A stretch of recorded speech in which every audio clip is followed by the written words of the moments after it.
আরেকটা প্রশ্ন আমাকে করেছেন একজনের আগে, যেটা আমি মনে করলাম যে উত্তর দেওয়াটা জরুরি। সেটা হচ্ছে যে আহলে হাদিস মসজিদ মানে কি, বা আমরা যে অনেক জায়গায় দেখি অমুক আহলে হাদিস মসজিদ, অমুক আহলে হাদিস মসজিদ, এই মসজিদের নামকরণ মানে কি জানতে হবে না? আহলে হাদিস মসজিদ মানে, আহলে হাদিস অর্থ পবিত্র কোরআন এবং সহিহ হাদিস। আর আহলে হাদিস মসজিদ নামকরণ মানে এই মসজিদে আল্লাহ এবং রাসূলের পদ্ধতিতে আমল করা হয়।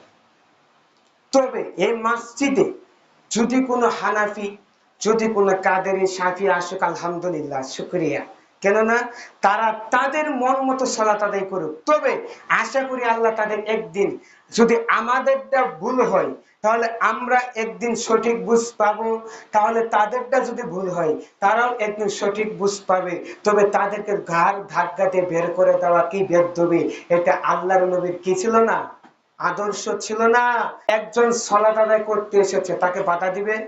দেওয়া যাবে না। মক্কাতে কতজন হাত ছেড়ে দিয়ে সালাত পড়েছে, কতজন কি করে সালাত আদায় করছে, হাত ছেড়ে দিয়ে, কতজন নাবির নিচে, কতজন বুকের উপরে।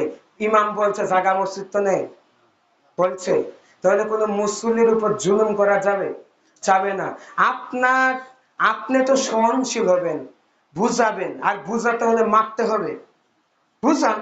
আর বুঝের একটা কথা হচ্ছে, আপনার পক্ষ, দুই পক্ষ বসবেন, প্রথম পক্ষ যখন কথা বলবে আপনি দ্বিতীয় পক্ষ শুনবেন। ও যদি আপনাকে গালিও দেয় কথা বলবেন না, আপনার, আপনাকে যখন টাইম দেওয়া হবে তখন আপনার কথা বলবেন, ঠিক আছে?